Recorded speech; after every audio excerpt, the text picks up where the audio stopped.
साहिब की सतनाम। तो आज परमपिता परमात्मा की अपार कृपा से बंदी छोड़ सदगुरु कबीर साहब की अपार दया से, संतों की महाकृपा से फिरोजपुर पंजाब में ये मूल ज्ञान का सत्संग आयोजित किया गया है। बहुत बड़े भाग होते हैं उन जीवों के जो अपने पूरे जीवन काल में एक बार भी इस मूल ज्ञान को सुन पाते हैं, और उससे भी बड़े भाग होते हैं उन जीवों के जो इस मूल ज्ञान को थोड़ा सा भी समझ पाते हैं। क्योंकि सुनना आसान है, घंटा 2 घंटा सुन के चले गए, लेकिन इसको समझना मुश्किल है। ये केवल उसकी समझ में आता है जिस पर मालिक की दया हो, जिसका विवेक बढ़ जाए, जिसकी बुद्धि जागृत हो जाए। अन्यथा ये ज्ञान किसी को समझ में नहीं आ सकता। लेकिन अरदास करेंगे परमात्मा से कि जहां तक ये आवाज जा रही है, हर जीव इस ज्ञान को समझ पाए, इस मूल ज्ञान को अच्छे से जान पाए। और पहले जो भी भक्ति कर रहा है, कोई भी भक्ति हो, कोई मंदिरों में जाता है, कोई मस्जिद में जाता है, कोई गुरुद्वारों में जाता है, कोई चर्च में जाता है, कोई मंत्र जपता है, कोई तंत्र करता है, कोई कुछ भी करता है, सब अपनी अपनी जगह उस परमात्मा को पाने के लिए यत्न कर रहे हैं, जोर लगा रहे हैं, भक्ति कर रहे हैं। लेकिन भक्ति है, जब तक वो हमारे जीवन में नहीं आई, सारा किया धरा वेस्ट हो जाएगा, जो चाहिए वो नहीं मिलेगी। तो क्या है वो चीज जो हम सबको चाहिए? हिंदू को भी चाहिए, मुसलमान को भी, सिख को भी, ईसाई को भी, हर इंसान को चाहिए। आज इस सत्संग में पूरा खुलासा करेंगे ताकि सब जीवों को एक रास्ता मिल जाए, एक सत्य का पता चल जाए, और सब के सब उस एक परमात्मा की बंदगी करना शुरू कर दें। उससे क्या होगा? उससे समाज में पहले ये सारे जितने भी धर्म के नाम पे झगड़े हैं, धर्म के नाम पे लड़ाइयां चल रही हैं, कोई तलवारें चला रहा है, कोई लठ बजा रहा है, कोई बंदूकें चला रहा है, ये सब खत्म हो जाएगा। ये सब खत्म हो जाएगा और हम सब एक पिता के बच्चे आपस में प्रेम से रहेंगे, आपस में सद्भाव से रहेंगे, आपस में एक होके रहेंगे, और कोई भी फिर हमें जुदा नहीं कर सकता। तो क्या हो ऐसा ज्ञान जिससे हिंदू, मुस्लिम, सिख, ईसाई सब एक हो जाएंगे? आज उस ज्ञान का आगे अच्छे से समझना मेरी एक एक बात को। और सवाल होगा वो सत्संग के बाद मौका देंगे। किसी भी जीव कोई भी सवाल है वो सत्संग के बाद कम से कम 15-20 मिनट आपको सवाल पूछने का पूरा मौका दिया जाएगा, ताकि आपके संशय खत्म हो जाए, आपके दिमाग में कोई भी सवाल है उसका जवाब मिल जाए, रास्ता बिल्कुल क्लियर हो जाए। तो आज का सत्संग शुरू करने से पहले परम पिता परमात्मा के नाम पे जयकारा लगाएंगे और फिर सत्संग शुरू करेंगे।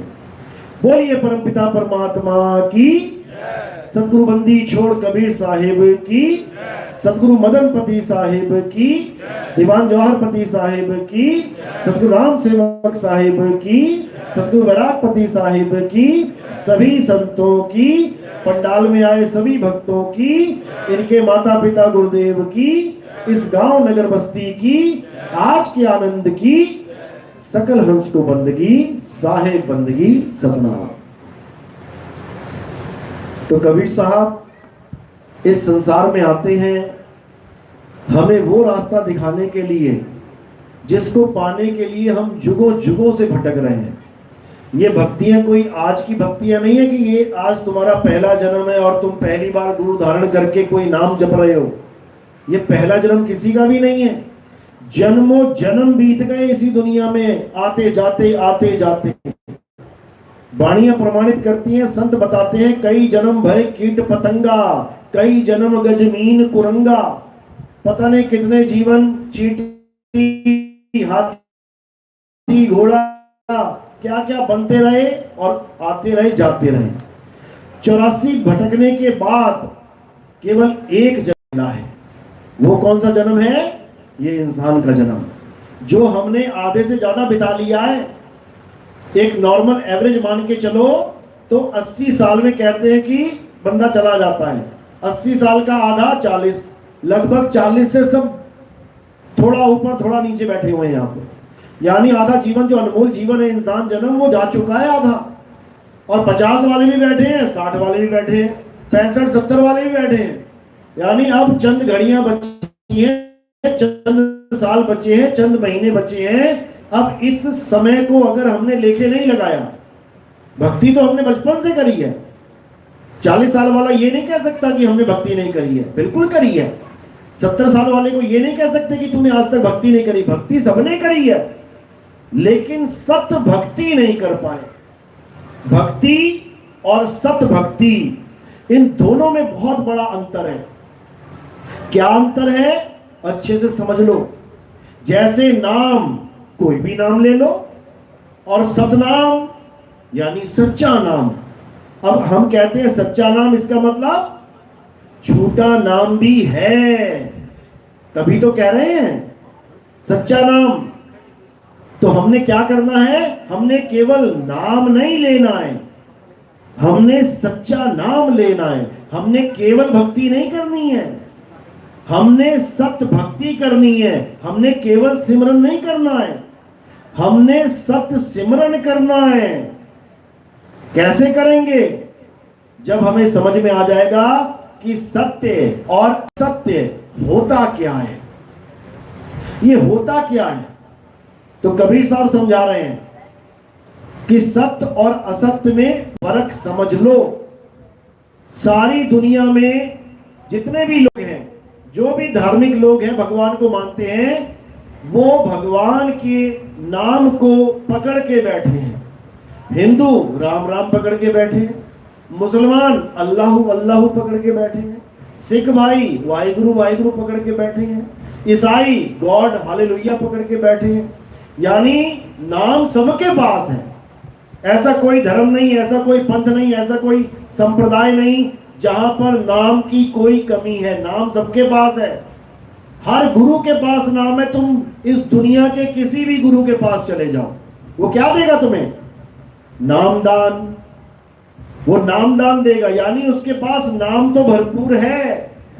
लेकिन जब तुम उनसे पूछोगे गुरुजी मुझे सतनाम बता दो कि सतनाम क्या होता है, उसके बाद कोई जवाब नहीं निकलेगा। नाम तुम्हें दे देंगे वो, कोई एक नाम दे देगा जपने के लिए, कोई 2 नाम दे देगा, कोई 3 नाम दे देगा, कोई 4 नाम दे देगा, कोई 5 नाम दे देगा। नाम देने वाले बहुत हैं, लेकिन सतनाम बताने वाला कहते हैं करोड़ों में कोई बिरला होता है। तो इसीलिए कबीर साहब ने, नानक साहब ने सतनाम का जिक्र किया है। सतनाम वाहेगुरु, सुना है ना सबने, सतनाम वाहेगुरु, यानी वाह मेरे गुरु जिसने मुझे सतनाम का भेद बता दिया। कहते हैं सतगुरु सोई सतनाम बतावे और बाकी गुरु कोई काम न आवे।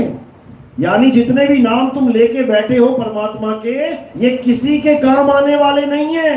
क्यों, कारण क्या है, क्योंकि इन नामों को इंसान ने बनाया है। ये हिंदी के नाम, पंजाबी के नाम, उर्दू के नाम, ये अरबी के नाम, अंग्रेजी के नाम, चाइनीज नाम, जापानीज नाम, ये दुनिया भर के नाम किसने बनाए, इंसानों ने बनाए। हिंदुस्तान में कितने अक्षर बनाए, 52 अक्षर बनाए। अंग्रेजों ने कितने बनाए, 26 अक्षर बनाए। अपने अपने अक्षर बना के अपने अपने देश में जो भी चीज दिखाई दे रही है उसी भाषा उन्हीं अक्षरों के नाम बना के और फिर उसी को सत्य मान के बैठ गया। ये 52 अक्षर इंसानों की उपज है। एक ऐसा समय था जब आदि मानव था। आदि मानव यानी जानवरों की तरह रहने वाला इंसान। अब अगर कोई ये सोचे अरे ये तो कहानियां हैं, कोई आदि मानव नहीं होता था, तो एक बार अफ्रीका में जाके देख लेना, आज भी आदि मानव है। अभी यूट्यूब पे सर्च करोगे ना, अफ्रीका के जंगल के वासी अभी आ जाएंगे, सारे नंगे धड़ंगे, कपड़े तक नहीं है पहनने को। वो आज भी आदि मानव है, उनकी कोई भाषा नहीं है, वो आज भी इशारों से बातें करते हैं, उनका कोई स्कूल नहीं है, वो आज भी एक दूसरे से सीखते हैं। उनके कोई दफ्तर नौकरियां नहीं है, वो आज भी तीर कमान लेके कभी बंदर तो कभी हिरण तो कभी मुर्गियों का शिकार करते हैं। ऐसे ही सारी दुनिया में इंसान थे। फिर क्या हुआ? फिर बुद्धि विकसित होने लगी। सबसे पहली खोज इंसान ने क्या करी? सबसे पहले आग को खोजा। पत्थर से पत्थर टकराया, आग प्रकट हो गई। आग प्रकट हो गई, तब भी उसका नाम नहीं पता था उनको मैं क्या बोलूं, क्योंकि आग प्रकट तो हो गई लेकिन अक्षर ही नहीं है। धीरे धीरे और बुद्धि विकसित हुई। उसके बाद अक्षरों की खोज हुई। अक्षरों की खोज कैसे हुई? इस मुंह के द्वारा। इस मुंह से जितने भी अक्षर निकाल पाया आदि मानव, उन्होंने लिपिबद्ध कर दिया। पहला अक्षर निकला आ, तो लिख दिया आ। दूसरा अक्षर निकला ई, तो लिख दिया ई। ऊ लिख दिया ऊ। ए लिख दिया ए। का, खा, गा, ये सारे अक्षर बना दिए। 52 अक्षर पूरे हो गए। यहां तक तो अच्छी बात है। अगर छोटी सी काली मिर्च का दाना भी लेने जाना हो तो बोलना पड़ता है वहां पे, क्या चाहिए भैया? काली मिर्च दे दो, इलायची दे दो, सौंफ दे दो। अरे नाम रखे तभी तो बोल रहे हैं। और अगर नाम ना होते तो क्या कहते? वो काला सा होता है ना, वो गोल गोल सा, वो कहता पता नहीं क्या होता है, हजारों पड़े हैं काले से गोल गोल से। नाम रख दिया तो हजारों में से उठा के ले आएगा 2 मिनट में। तो नामों का फायदा है, बिल्कुल है, लेकिन कहां तक है? नाशवान वस्तुओं तक। नाशवान वस्तुओं तक तो है, लेकिन तुम सोचो कि नाम जप के मुझे अविनाशी परमात्मा मिल जाए, तो नहीं है। कहां लिखा है ये गुरु ग्रंथ साहब में वाणी दर्ज है। अंग नंबर 340 पे पढ़ो क्या लिखा है। क्या कहते हैं? 52 अक्षर जोरे आन, सकिया न अक्षर एक पहचान। अंग नंबर 343 पे है ये वाणी। यानी इस इंसान ने 52 अक्षरों को जोड़ जोड़ के दुनिया भर के नाम बना दिए, लेकिन उस एक अक्षर को नहीं जान पा रहा है जिसे आदि अक्षर कहते हैं। आदि अक्षर यानी जो इंसान ने नहीं बनाया, उसको इंसान नहीं समझ पा रहा है। और वो क्या है? आदि सच, जुगाद सच, है भी सच, नानक होसी भी सच। यानी उस सत्य को जानो जो दुनिया बनने से पहले था, दुनिया बनने के बाद भी रहेगा, जो इंसान बनने से पहले भी था और इंसान खत्म हो जाएंगे तब भी रहेगा, जो अक्षर बनने से पहले भी था और अक्षर खत्म हो जाएंगे तब भी रहेगा। इसीलिए कबीर साहब की वाणी क्या बोलती है कि 52 अक्षर लोक त्रय, सब कुछ इन्हीं माही, और ये आकर खिर जाएंगे, वो अक्षर इनमें नहीं। यानी इंसानों के द्वारा बनाए गए ये सारे नाम एक दिन खंडित हो जाएंगे, खत्म हो जाएंगे।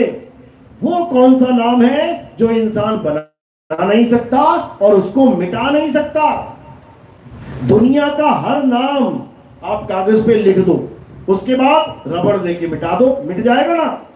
जो नाम लिखा गया और मिटा दिया गया, कबीर साहब कहते हैं हम नहीं मानते उसको नाम। ये कहां लिखा है?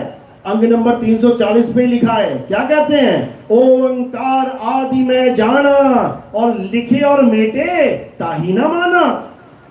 मैं उन नामों की बात नहीं करता जो लिखे और मेटे जाते हैं। क्यों? क्योंकि ये सब 52 अक्षर हैं। ये 52 अक्षर जीव आधारा और आदि अक्षर जीभ्या से न्यारा। हम यहां पे आदि नाम के बारे में बताने आए हैं। हम यहां पे इंसान के द्वारा बनाए नामों को जपवाने नहीं आए। लेकिन ये भोला जीव परमात्मा के प्रेम में इसको जो कह दो वो करने को तैयार है। किसी ने कह दिया नाम जपना पड़ेगा, पूरा दिन नाम जप रहा है, माला फेर रहा है। किसी ने कह दिया नदी में स्नान करना पड़ेगा, बेचारा जा रहा है नदियों में स्नान कर रहा है। किसी ने कह दिया बड़ी बड़ी यात्राएं करनी पड़ेंगी, बेचारा महीनों महीनों यात्राओं में लगा हुआ है। किसी ने कह दिया ये कर ले, ये कर रहा है। किसी ने कह दिया वो कर ले, वो कर रहा है।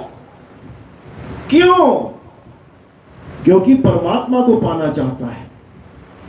लेकिन ये समझ में नहीं आ रहा उसके कि करना क्या है, इसी को समझना है। तो बाबा नानक समझा रहे हैं कि आखिर वो सच्चा नाम है क्या। कह रहे अखा वाजो वेखना, बिन कन्नी सुनना, पैरा वाजो चलना, बिन हथी करना, जीपा वाजो बोलना, यू जीवित मरना, और नानक हुक्म पछाण, तो जा खसमे मिलना। कह रहे हैं मैं उस नाम की बात कर रहा हूं जो इस आंख से नहीं देखा जा सकता। इन आंखों से कौन से नाम देखे जा सकते हैं? 52 अक्षरी नाम। अखा वाचो वेखना, बिन कन्नी सुनना, जो परमात्मा का असली नाम है, जिसे धुर की वाणी कहते हैं। 2 वाणियां हैं, एक धुर की वाणी और एक इंसानों के द्वारा बनाई हुई वाणी। इंसानों के द्वारा बनाई गई वाणी लिखी और मेटी जा सकती है, लेकिन धुर की वाणी वो लिखने और मेटने में नहीं आती। उसी की महिमा गा रहे हैं बाबा नानक। वाणी भी आती है ना, धुर की वाणी आई, जिन सगली चिंत मिटाई, यानी सारी चिंताओं का नाश हो जाएगा। सबसे बड़ी चिंता क्या है? ये घर बार बीवी बच्चे नहीं है सबसे बड़ी चिंता। सबसे बड़ी चिंता है जन्म मरण का रोग, ये कैसे खत्म हो हमारा। बाकी सब चलता रहेगा, लेकिन ये जन्म मरण का रोग खत्म होना चाहिए। वो कैसे होगा? धुर की वाणी से। इसी को पक्की वाणी कहते हैं। पक्की वाणी क्यों बोलते हैं? जो बिल्कुल पक्की है, उसे कोई तोड़ नहीं सकता, उसे कोई मिटा नहीं सकता, उसे कोई लिख के कुछ नहीं कर सकता उसका, तो इसको पक्की वाणी कहते हैं। और कच्ची वाणी जो इंसान के द्वारा लिखी जाती है, उसे कच्ची वाणी कहते हैं। तो इसी धुर की वाणी को कबीर साहब ने सार शब्द, सत्य शब्द, सत्य नाम, अबोल नाम, अडोल नाम, अकह नाम, नियक्षर नाम, तमाम नामों से याद कर लिया। चीज एक ही है, लेकिन नाम अनेक हो गए। अब क्या करना है? अब इन 52 अक्षरों को किनारे रख देना है। तो कबीर साहब समझा रहे हैं 52 अक्षर जोड़े आन, यानी 52 अक्षरों को जोड़ तोड़ के जितने भी नाम बनाए गए हैं उनको किनारे रख दो। सक्या ना अक्षर एक पहचान, उस एक आदि अक्षर को जो सब घटों में रमा हुआ है उसको जान लो। बस इतना करना है। जो आदि अक्षर है वो सब घटों में रमा हुआ है, और जो 52 अक्षर है वो किताबों में लिखा हुआ है। तो क्या करना है? किताबी अक्षरों को किनारे कर देना है और उस अक्षर का सिमरन करना है जो आदि अक्षर तुम्हारे पास है। साईं समझा रहे हैं, घट घट मेरा साइया और सोनी सेज न खोए, बलिहारी व घट की जा घट परगट होए। कहते हैं वो परमात्मा सब में विराजमान है, और करना क्या है? उसी परमात्मा को याद करना है। जो वस्तु मेरे पास है उसे याद करना है, नाम नहीं जपना। ये पानी मेरे पास है, इसका नाम नहीं जपना है। पानी पानी पानी, क्या करना है? इसको उठा के पी लेना है, और पीने वक्त एक बार भी नाम नहीं जपना पड़ेगा।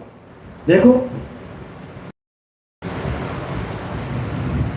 एक बार भी नाम नहीं जपा, लेकिन वस्तु का ज्ञान था तो मिल गई।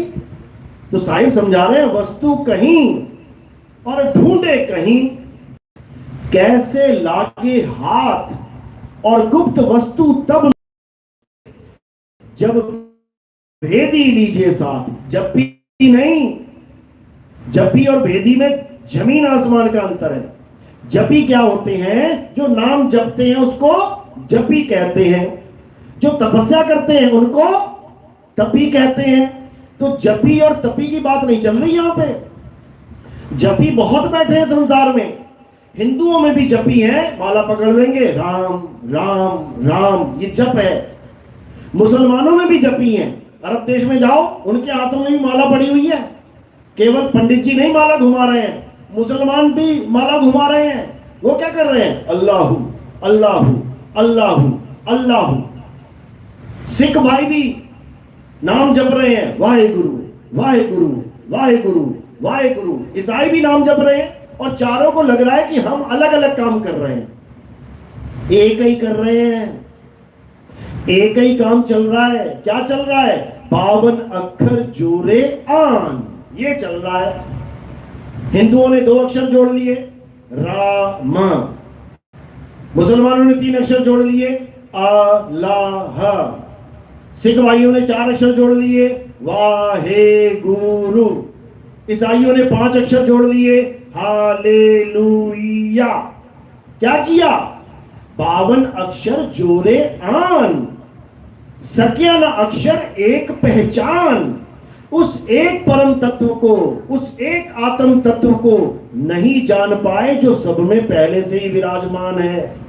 जिस आत्मा की वजह से तुम आ रहे हो, जा रहे हो, खा रहे हो, सब कुछ कर रहे हो, उस आत्मा को नहीं जान पाए।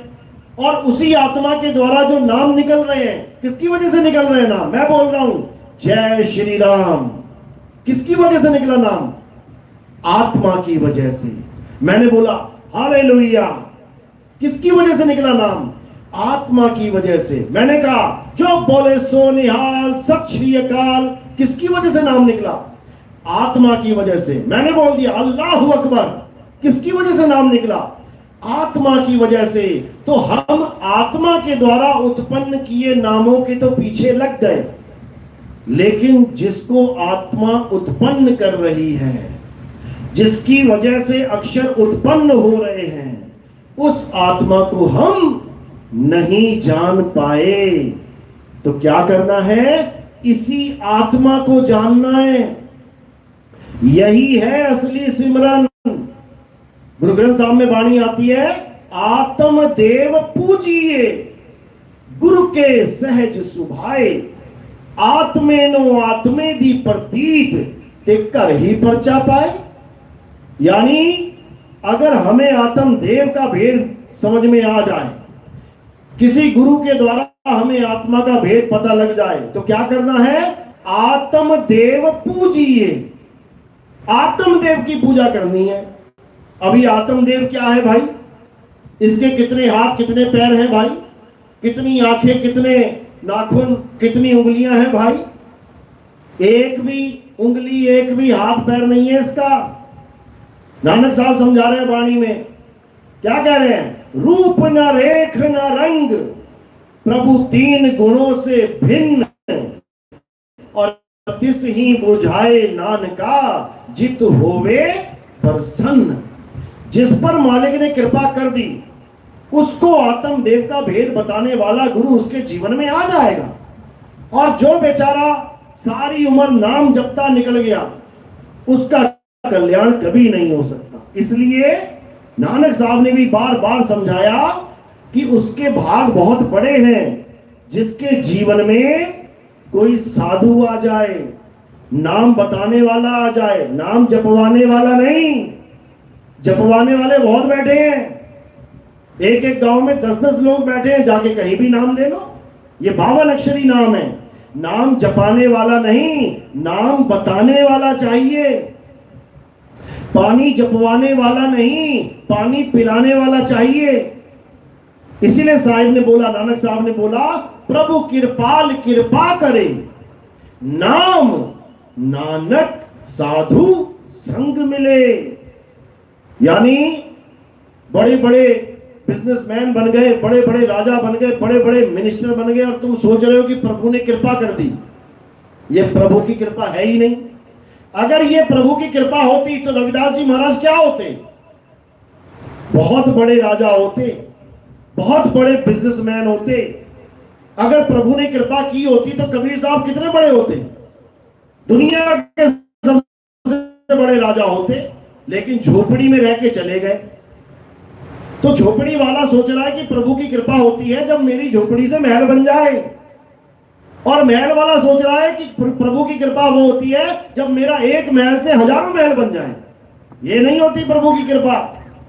प्रभु कृपा तब होती है जब आपके जीवन में कोई नाम देने वाला गुरु आ जाता है। ये मंत्र जंतर वाला गुरु नहीं, नाम वाला। अब नाम क्या है? नाम तुम्हारा सत्य स्वरूप है। नाम तुम्हारा आत्म स्वरूप है। तुम्हें तुम्हारी आत्मा का ज्ञान समझाने वाला गुरु, उसी को सतगुरु कहते हैं। और जो नाम जपवाने वाला गुरु है उसे जपी कहते हैं। तो कबीर साहब खंडन करते हैं वाणी में कि हमें जपी और तपी नहीं चाहिए। वाणी सुनो क्या कहती है। कहते हैं, मोको कहां ढूंढे रे बंदे, मैं तो तेरे पास में, ना मैं जप में ना में और ना, कहते तेरे शरीर के अंदर। गुरु धारण किया आप लोगों ने? किस किस ने किया? हाथ खड़ा करो जरा एक बार। कोई भी गुरु हो, A to Z। गुरु जी ने बताया कि परमात्मा शरीर के अंदर रहता है। हाथ खड़ा करो जिस जिसके गुरु जी ने बताया। बहुत अच्छी बात है, ताकि बाहर ना भटको, बाहर ना भटकते रह जाना। वो कह रहे हैं कि गुरु जी कि परमात्मा अंदर रहता है, लेकिन दुख के साथ कहना पड़ रहा है कि परमात्मा शरीर के अंदर नहीं रहता। कारण क्या है? कारण यह है कि वो अजूनी है। अजूनी यानी वो कभी किसी बंधन में नहीं रहता। वो इस काया रूपी जेल में, बंधन में नहीं रहता। तो इस जेल में कौन रहता है? इस जेल में जीव रहता है। जीव यानी इस शरीर में जीव आत्मा रहती है।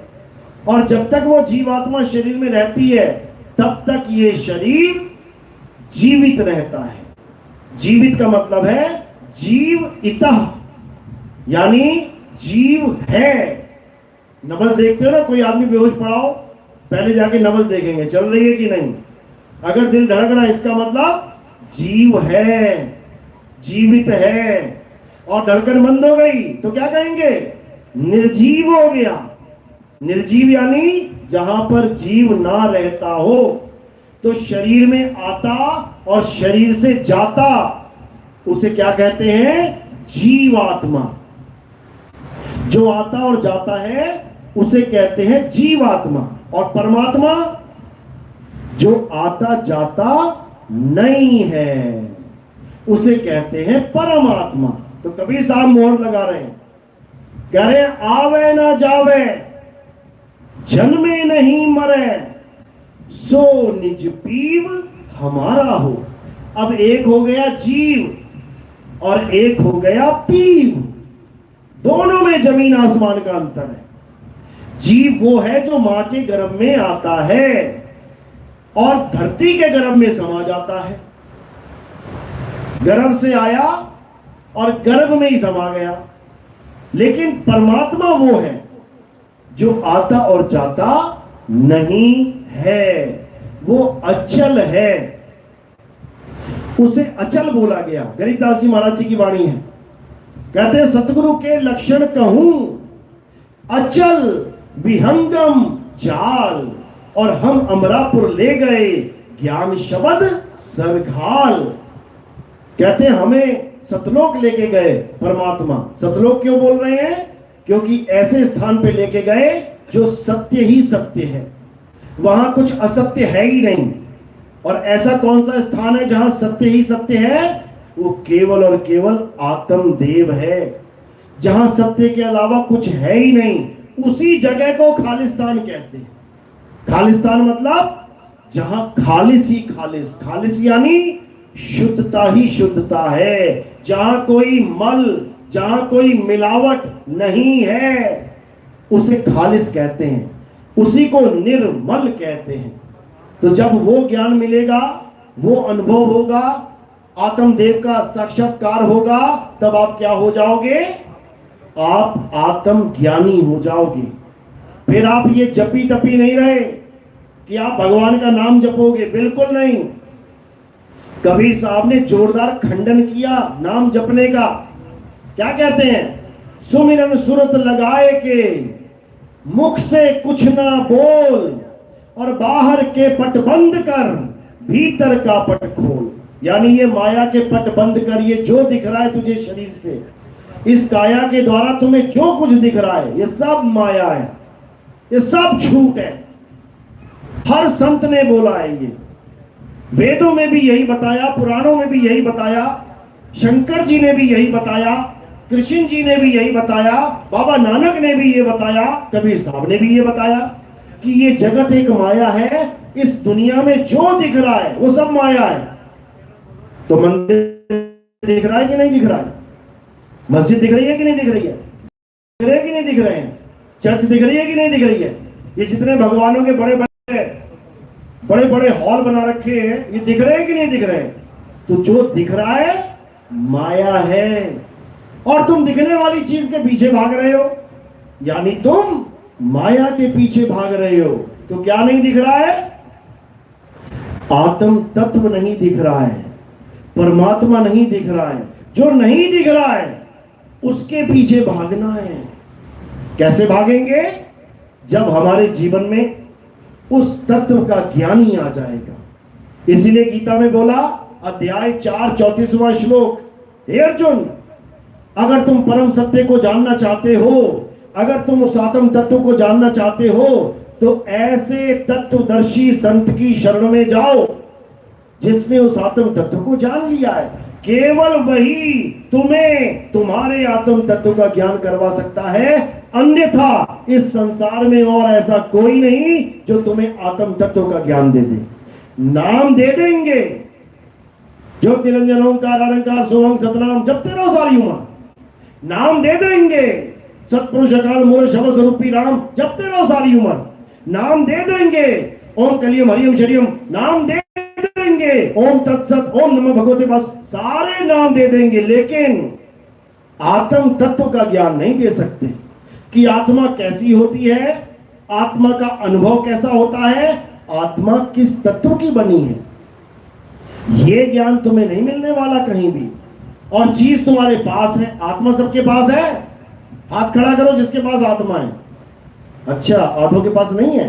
बहुत बढ़िया, सबके पास आत्मा है, सबके पास आत्मा है।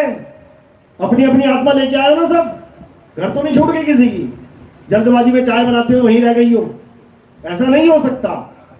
अगर तुम यहां आके बैठ गए हो इसका मतलब आत्मा है। लेकिन अभी तुमसे पूछ लिया जाए, बताओ आत्मा कैसी होती है? आदमी है, औरत है, काली है, गोरी है, पीली है, गुलाबी है, ठंडी है, गर्म है, गोल है, षटकोण है, चौकोर है, त्रिकोण है, कैसी है आत्मा? कोई नहीं बता सकता। और सारी उम्र आत्मा के साथ रहेगा। मरता हुआ बूढ़ा 100 साल का भी, उसको भी पूछोगे ना, बाबा जी तुसी जान गए आत्मा की होंदी है? वो की बोलेगा, ओ भरावा नाम ही जपदा रह गया मैं था, वो मैनू नहीं पता लग गया आत्मा की होंदी है। इसका मतलब अब बाबा जी 84 में जाने के लिए रेडी हैं, रेडी हैं। 84 में जाना पड़ेगा। कौन नहीं जाएगा? जिसको आत्म तत्व का ज्ञान हो जाएगा, वो नहीं जाता। जो आत्मदेव को कैसे पूजना है ये समझ जाएगा, वो नहीं जाता। इसी को गीता में समझाया गया। अध्याय 3 17वां श्लोक, हे अर्जुन, जो अपनी आत्मा में रमण करते हैं, जो अपनी आत्मा में तृप्त हैं, जो अपनी आत्मा में संतुष्ट हैं, उनके लिए कोई धार्मिक कर्म कर्तव्य लागू ही नहीं होता। क्या बोल रहे हैं? कोई धार्मिक कर्म कर्तव्य, धार्मिक कर्म कर्तव्य मतलब मंदिर जाओ, पूजा करो, पाठ करो, हवन करो, यज्ञ करो, ये करो, वो करो, सबसे छुट्टी मिल जाएगी। कब मिलेगी? जब आत्मा में रमण करना सीख लोगे। बस इतना सा काम करना है। इसी को मीराबाई ने बोला था, पायो जी में नाम रतन धन पायो, अरे वस्तु अमोलक दी मेरे सतगुरु, और कृपा कर अपनायो। कौन सी वस्तु दे दी सतगुरु ने? जो अमोलक है, जिसका कोई मोल ही नहीं है। क्या हो सकता है वो? मकान, दुकान, महल, सब कुछ बिक सकता है, सब खरीदा जा सकता है। क्या है जो खरीदा और बेचा नहीं जा सकता? आत्मा। आत्मा। तुम्हारा बच्चा मर रहा है, डॉक्टर कभी नहीं कहेगा वो जा पाई आत्मा लिया, जे यदि चली गई दूजी पा दूंगे। वो ये कह सकता है दिल का इंतजाम कर लो, किडनी का इंतजाम कर लो, फेफड़े का इंतजाम कर लो, हड्डियों का इंतजाम कर लो, वो ये सब बोल देगा, लेकिन वो कभी नहीं कहेगा कि आत्मा का इंतजाम करके आओ। कितने में मिलेगी? अमोलक है और फ्री में मिली हुई है। कितने पैसे दे के आए थे आत्मा के लिए? फ्री में मिली हुई है। उसी की वजह से सारे काम चल रहे हैं। उसी आत्मा की वजह से बच्चा मां को मां कह रहा है, उसी आत्मा की वजह से बाप को बाप कह रहा है। तुम्हें घर नसीब है, तुम्हें बिस्तर नसीब है, तुम्हें प्यार नसीब है, आत्मा की वजह से। ये सोना चांदी जितना पहन रखा है ना, आत्मा की वजह से। अभी कोई अंगूठी उतारे, देख मैं नहीं दिंदी, मैं नहीं दिंदी, और जब आत्मा ने शरीर छोड़ दिया सब कुछ ही उतार ले जाओ। समझो, आत्मा की वजह से तुम्हें बेड नसीब हो रहा है। तुम जिंदा हो तो रोज बेड मिल रहा है, और जैसे ही बेड पे पड़े पड़े मर गए, उठा के जमीन पे रख देंगे। तुम्हें प्यार मिल रहा है आत्मा की वजह से। कोई अपनी घरवाली को प्यार कर रहा है आत्मा की वजह से, मर गई ना, फिर नहीं कहेगा एक हफ्ता रहने दो इन्हों, रखेगा कोई एक हफ्ता? केवल आत्मा की वजह से ये सारा जगत चल रहा है, और उसी आत्मा को नहीं जानते। बस अज्ञान यही है। नाम खूब जप लिए, लेकिन जिसकी वजह से नाम जपे उसको नहीं जान पाए। तो क्या करना है? अब नाम नहीं जपने हैं, नाम है जप में, नाम है तप में। अब आत्मा को जानना है, आत्म ज्ञान को प्राप्त करना है, आत्म ज्ञानी बनना है, तब जाके कल्याण होगा, अन्यथा किसी का कल्याण होने वाला नहीं है।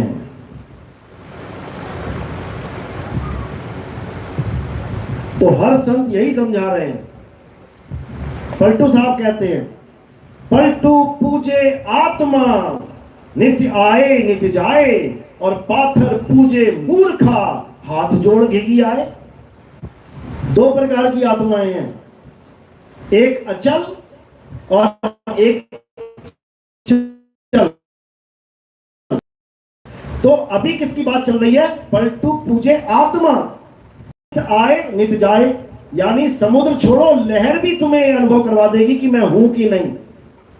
यानी एक बच्चा पैदा होता है तो जब उसका शरीर गर्भ से बाहर निकलता है तो लोग खुश होते हैं, तालियां बजाते हैं, मिठाइयां बांटते हैं, लड़का हुआ लड़का हुआ लड़का हुआ। लेकिन गलती से अगर उसमें आत्मा ना हो, लड़का तो हुआ, लड़का ही हुआ है, लेकिन आत्मा नहीं है उसमें, अब कौन मिठाई बांटेगा? लड़का हुआ और रोएंगे सारे। अब कोई पूछेगा भैया क्या हुआ, रो क्यों रहे हो? लड़का हुआ जी। अरे तो इसमें रोने वाली क्या बात है? आत्मा नहीं है, रोने वाली बात है। तो खुशियां कौन दे रहा है तुम्हें? शरीर नहीं दे रहा है, शरीर तो तुम्हारे हाथों में है, वो भी लड़के का शरीर। तो खुशियां कौन देगा? आत्मा।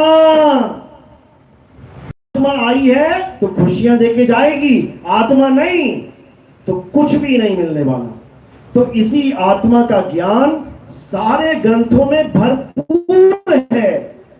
तुमने क्या करना है? बस ग्रंथ खोल के पढ़ना शुरू कर देना, और तुम्हें देखना हर जगह आत्मा आत्मा आत्मा आत्मा दिखाई देने लग जाएगा। जहां पे प्रभु लिखा है वो आत्मा के लिए लिखा है, जहां राम लिखा है वो आत्मा के लिए लिखा है, जहां अल्लाह लिखा है वो आत्मा के लिए लिखा है, जहां गॉड लिखा है वो आत्मा के लिए लिखा है। ईसा मसीह वाले जहां परमेश्वर लिखा है वो आत्मा के लिए लिखा है। मोबाइल तुम्हारे हाथ में है, लिखो बाइबल 4.24 4.24 अभी लिखो। अभी क्या लिख के सामने आ जाएगा? हिंदी लिख देना साथ में, अंग्रेजी नहीं आती तो। वहां लिखा होगा परमेश्वर आत्मा है, परमेश्वर आत्मा है, ईसा मसीह नहीं है। ईसा मसीह का शरीर कौन चला रहा है? आत्मा। राम जी का शरीर कौन चला रहा है? आत्मा। तुम्हारा हमारा शरीर कौन चला रहा है? आत्मा। तो परमेश्वर कौन है? आत्मा। अब उस परमेश्वर का ज्ञान बताने वाला तुम्हारे जीवन में आ जाए तो तुम्हारा कल्याण हो जाएगा। अब दो प्रकार की आत्माओं के बारे में समझ लो। एक आत्मा है जीवात्मा, जिसको हम अंश कहते हैं, और एक आत्मा है परमात्मा, जिसको हम अंशी कहते हैं। तो ईश्वर अंश, जीव अविनाशी, यानी परमात्मा का जो अंश मात्र है वो जीवात्मा कहलाता है। जैसे सूर्य की अंश क्या है? किरण। तो इस किरण को जब हम वापस घुमा देंगे तो ये धरती का साथ छोड़ के अपने मूल में चली जाएगी। इसी को मुक्ति कहते हैं। तो ईसा मसीह क्या है? एक किरण है, जो ये बताने आए हैं कि सूरज कहां है। किसको बता रहे हैं? बाकी किरणों को। आप भी एक किरण हो, हम भी एक किरण हैं। हम बाकी किरणों को यह समझा रहे हैं कि सूरज वहां है। जो वापस जाना चाहता है वो केवल अपना मुंह घुमा ले। अपने घर से आए तो मुंह मेरी तरफ है, मुझे छोड़ के जाओगे तो पीठ मेरी तरफ हो जाएगी। तो क्या किया आपने? केवल अपना मुंह घुमा लिया। इसी यानी अभी तुम इधर मुंह करके खड़े हो, पीछे तुम्हारा पिताजी है, तो क्या करना है? केवल अपना मुंह घुमा लेना है। जहां तुम खड़े हो बस वहीं घूम जाओ, और जैसे ही घूमोगे तो पीछे पिताजी खड़े हैं। जिसको तुम आगे ढूंढते जा रहे हो वो तुम्हारे पीछे खड़ा है। इसी को कबीर साहब समझा रहे हैं। उलट समानी आप में, अरे प्रगटी ज्योत अनंत, साहिब सेवक एक संग, खेले सदा बसंत। कहते जिस परमात्मा को तू ढूंढ रहा है वो तेरे पीछे खड़ा होकर तुझे देख रहा है, और तू कहीं और देख रहा है। तो कहते हैं मैं तो देखूं तो ही को, और तू देखे कहीं और। लानत ऐसे चित पर, एक चित दो ठौर। अब ये दो ठौर कौन कौन से हैं? चित क्या है? मन। सबके पास मन है ना? पक्का है? सबके पास मन है। क्यों? क्योंकि तुम वही काम करते हो जो तुम्हारे मन को अच्छा लगता है। इसी को मन पसंद कहते हैं। खाना कौन सा खाते हो? मन पसंद। कपड़े कौन से पहनते हो? मन पसंद। फिल्म कौन सी देखने जाते हो? हजारों फिल्में लगती हैं, कौन सी देखने गए? मन पसंद। मन की पसंद दो ठौर हैं। वो कौन कौन से हैं? पूरे संसार में जाके किसी भी धार्मिक आदमी से बस एक सवाल कर लेना, परमात्मा साकार है कि निराकार? दो पार्टियां बन जाएंगी। एक पार्टी ऐसी होगी जो कहेगी साकार है, और एक पार्टी ऐसी होगी जो कहेगी निराकार है। जो मानते हैं कि परमात्मा साकार है, यानी इंसान की तरह है, देखा जा सकता है, शरीर है उसका, वो हाथ खड़ा करो जो पूजा करते हैं शरीर मान के परमात्मा की। कोई भी नहीं। कौन मानता है कि निराकार है, उसका कोई रूप रंग नहीं है? मानते हैं। यही दो ठौर हैं, साकार और निराकार। लेकिन परमात्मा इन दोनों से अलग है। ना वो साकार और ना वो निराकार। साकार मतलब ये जितनी भी साकार चीजें दिख रही हैं, हाथी घोड़ा, आदमी औरत, मंदिर मस्जिद, सूरज चांद, धरती, ग्रह उपग्रह, सब साकार। सबका नाश हो जाएगा एक दिन। और निराकार जिससे ये पैदा हो रही हैं, वो क्या है? वो आकाश तत्व है। ये जितना भी आकाश तुम्हें दिख रहा है ये निराकार है। तो ये सारा साकार कहां चला जाता है? निराकार में समा जाता है, और निराकार से ही फिर साकार में प्रकट हो जाता है। ये हमेशा अदला बदला चलता ही रहेगा। लेकिन जो परमपिता परमात्मा है वो ना साकार है ना निराकार है, ना वो निर्गुण है ना वो सरगुण है। इसलिए साहिब कहते हैं निर्गुण सरगुण दोनों से न्यारा, और कहे कबीर सो राम हमारा। वो ना तो सरगुण है और ना ही निर्गुण है, दोनों हाथों के बीच में। ये निराकार ये भी नहीं है, और जो सामने दिखाई दे रहा है साकार ये भी नहीं है। इन दोनों से न्यारा जानेगा कोई जाननहारा। तो उसका भेद कैसे पता लगता है? जब हमारे जीवन में वेदी गुरु आ जाता है, वो हमें ज्ञान समझाता है कि ना तो सरगुण और ना ही निर्गुण, दोनों से परे हो जाना है। तो अब क्या करना है? इस ज्ञान को समझना है कि बाकी ज्ञान आपने खूब समझ लिया, सारा जीवन समझ लिया। अब इस आत्म ज्ञान को समझना है। उसको समझने के लिए क्या करना पड़ेगा? YouTube चैनल आपके घर पे मोबाइल में सब में चलता है। आपने YouTube चैनल पे लिखना है नितिन दास के सत्संग, और आपको धीरे धीरे धीरे धीरे हजारों सत्संग मिलने शुरू हो जाएंगे, बिना पक्षपात के। यानी ये नहीं सोचना है कि मेरे गुरुजी तो ये बताते थे, ये नाम जप लो, ये कह रहे हैं कि नाम नहीं जपना है, नहीं मैं नहीं सुनूंगा। सुनो, सुनो जरूर, क्योंकि जब सुनोगे तभी समझ में आएगा। कोई बच्चा स्कूल गया, पहला दिन था, टीचर ने पढ़ाया, नहीं समझ में आया, गया वापस घर, तो माँ ने पूछा क्या पढ़ाया बच्चा, आज टीचर ने क्या पढ़ाया? कहता मम्मी नहीं समझ में आया मुझे कुछ, मैं नहीं जाऊंगा कभी स्कूल। तो माँ क्या कहेगी? ठीक है मत जा। ऐसा बोलेगी क्या? वो कहेगी जाना है स्कूल, रोज जाना है। जो आज समझ में नहीं आया वो कल परसों नरसों समझ में आ जाएगा।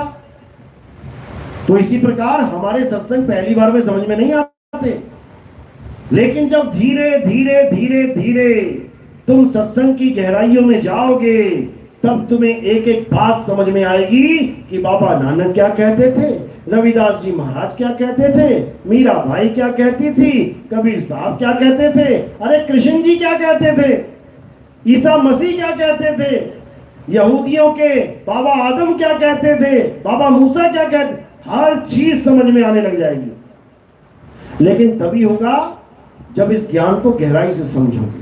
चलो, तो आज का सत्संग यही समाप्त करते हैं। मेरी बात समझ में आई या ऐसी हवा में? किस किस के समझ में आई? एक बार हाथ खड़ा कर दो जिसको 1% भी समझ में आई। चलो, बहुत अच्छी बात है।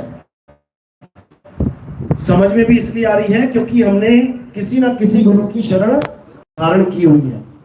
गुरु धारण करने का फायदा क्या होता है? हमें वो ज्ञान समझ में आ जाता है जिसके द्वारा हम आगे का ज्ञान समझ सकते हैं। 10वीं का टीचर 10वीं का ज्ञान बताएगा, लेकिन वही अगले गुरु के पास जाने की चाबी बन जाता है। 11वीं में जाओगे तो तुमसे ये नहीं कहा जाएगा अच्छा आजा बैठ जा, कोई बात नहीं। तुमसे पूछा जाएगा 10वीं का सर्टिफिकेट है? यानी पिछले गुरुजी से ज्ञान पूरा पढ़ के है? हाँ जी लाया हूं सर्टिफिकेट, फिर बैठ जा। और नहीं लाया तो पढ़ के आ। इसी प्रकार सरगुण और निर्गुण की ये जो पढ़ाई हमें पढ़ाई जा रही है, अच्छे से पढ़ लो। और जब ये समझ में आ जाए कि दोनों से कल्याण होने वाला नहीं है, तब आत्मज्ञान में आ जाओ, तब आगे बढ़ जाओ। लेकिन जिसकी पुरानी पढ़ाई पूरी नहीं हुई, वो कैसे पता लगेगा? जिसके मन में ये रहेगा अरे नाम छुड़वा देंगे भाई, बिना नाम जपे तो मुक्ति हो नहीं सकती, इसका मतलब अभी पढ़ाई कच्ची है, अभी और पढ़ ले बेटा। कोई कहे अरे मूर्ति पूजा छुड़वा दी, भगवान रुष्ट हो जाएंगे, भगवान गुस्सा हो जाएंगे, भगवान नहीं मिलेंगे, इसका मतलब अभी पढ़ाई कच्ची है बेटा, अच्छे से पढ़ ले। तो जब पढ़ाई पूरी हो जाए तब आगे बढ़ जाओ, नहीं तो जहां हो लगे रहो, लगे रहो। चलो, तो आज का सत्संग यही समाप्त करते हैं। बोलिए परमपिता परमात्मा की, सदगुरु बंदी छोड़ कबीर साहिब की, सभी संतों की, सभी भक्तों की, आज के आनंद की, सकल हंस को बंदगी, साहिब बंदगी सतनाम। अब आरती का समय है। हमारे यहाँ आरती होती है। आरती कैसे होती है समझ लो। हमारे यहाँ किसी नाशवान पत्थर की, किसी नाशवान फोटो की, कैलेंडर की आरती नहीं होती। हमारे यहाँ नाशवान शरीरों की भी आरती नहीं होती। हमारे यहाँ किसकी आरती होती है? हमारे यहाँ आत्मा की आरती होती है। मेरे पास आत्मा है, पक्का? इसीलिए तो बोल रहा हूं। ये जो ज्ञान दे रहा है वो कौन दे रहा है? आत्मा ही दे रही है, शरीर के माध्यम से। ये माइक बोल रहा है कि मैं बोल रहा हूं?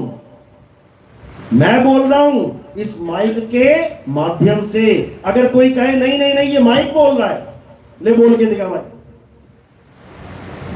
यानी बोलने वाला माइक से परे बैठा है। इसी प्रकार ये शरीर बोलने वाला है, दिख रहा है ना बोलता हुआ। बोलने वाला शरीर से परे बैठा है, वो बता रहा है अपना ज्ञान कि क्या करना है क्या नहीं करना है। इसलिए हमारे यहां आत्मा की पूजा होती है। आत्मा की पूजा के लिए क्या करना है, थोड़े से फूल लेने हैं, ये 2 उंगलियों में जितने आ गए। क्या करना है, इनको मेरे सिर के ऊपर रख देने हैं यहां पे। अब यहां क्यों रखे, पैरों में क्यों नहीं रख दिए? क्योंकि हमने शरीर की आरती नहीं करनी है। शरीर पैर के अंगूठे से लेके सिर की चोटी तक ये सब शरीर दिखाई दे रहा है। ये नाशवान शरीर है, ये मानुष शरीर है। ये एक दिन मिट्टी में मिल जाएगा, ये गल जाएगा, सड़ जाएगा, कट जाएगा। लेकिन हमने किसकी आरती करनी है? आत्मा की आरती, जो गल नहीं सकती, सड़ नहीं सकती, कट नहीं सकती। तो हमने फूलों को काया से परे समर्पित कर दिया, वो आत्मदेव के चरणों में समर्पित हो गए। तो ऐसे ही आरती करनी है। और कोई प्रचार में योगदान करना चाहेगा, वो केवल चरणों में रख देना है। उससे क्या होता है, क्योंकि हमने कोई आश्रम तो बनाया नहीं, उस सेवा से हम क्या करते हैं, हम प्रचार प्रसार में उस सेवा को लगाते हैं। आप सुबह सुबह टीवी खोलेंगे, आपके टीवी में बहुत सारे चैनल आते हैं। आपने 2 चैनल लगा देने हैं, साधना टीवी, ईश्वर टीवी। उसमें आप देखोगे कि सुबह सुबह से ही बाबा जी चालू हो जाते हैं। बहुत सारे बाबा जी हैं, वो सुबह से ही चालू हो जाएंगे। परमात्मा को पाना है तो नाम जपो, नाम जपो, नाम जपो। इतना बोल के बाबा जाएगा, इतने में मैं आ जाऊंगा और मैं क्या बोलूंगा, परमात्मा को पाना है तो नाम छोड़ो, नाम छोड़ो, नाम छोड़ो। अब कई लोग सुनते ही हैं, ये नाम जपाने वाले तो हजारों पंथ चल रहे हैं, ये छुड़ाने वाला भी चल रहा है क्या? बिल्कुल चल रहा है। उसी वक्त खलबली मच जाती है लोगों के दिमाग में कि ऐसा कौन सा बाबा आ गया कि नाम छुड़वाता है। तो मुझसे कांटेक्ट करने के लिए क्या करना पड़ता है, सामने ही स्क्रीन पे मेरा नंबर होता है, स्क्रीन पे हजारों लोग फोन करते हैं, अरे बाबा जी ये कौन सा ज्ञान दे रहे हो, नाम छुड़वाने का, तो परमात्मा कैसे मिलेगा? फिर हम उनको YouTube चैनल से जोड़ देते हैं। उसके बाद वो YouTube चैनल पे सुनता है, महीना 2 महीने बाद अपने आप आ जाता है, बाबा जी समझ गए, नाम छोड़ना ही पड़ेगा। तो ये दया कैसे होती है जीवों पे? आप लोगों की सेवा के कारण। हमने ना तो कोई आज तक आश्रम बनाया है और ना ही हमने मरते दम तक कोई आश्रम बनाना है। जनता की सेवा जनता में ही लगाना है। बोलिए परमपिता परमात्मा की सदा ही जय हो। साहिबन की सत्मा लगा लो, जय जय सत्य कबीर।